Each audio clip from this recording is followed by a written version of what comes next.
Seuraava runo on nimeltään Iso J. Se ei kerro minusta. Jokainen voi ihan itse päättää, mistä se kertoo, vai kertooko se yhtään mistään.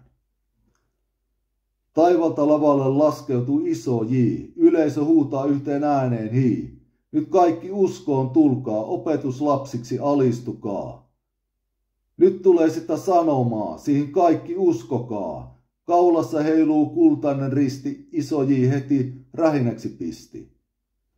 Iso J ei enää käännä poskea, ei siihen pysty koskea. Se suusta lentää ydinkärjet, jos vastaan pistät, niin itsesi särjet. Räppärit riimeensä räpätköön, poliitikot ihmisiä hämätköön. Kaikki johtajat lopulta riisuvat aseet, kun Iso J tulee ja paljastaa valeet. Iso J:n rinnalla Putin on pikkupoika, Trump ja Biden pelkkiä alistujoita. Kim Jong-un olisi saanut jäädä kortsuun, terroristit palatkoon lähtöruutuun.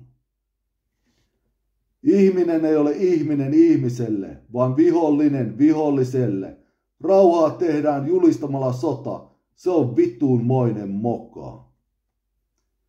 Kun telkkarissa valitaan vuoden artisti, niin lavalle nousee vuoden narsisti. Taustanauhan päälle räppää Iso J.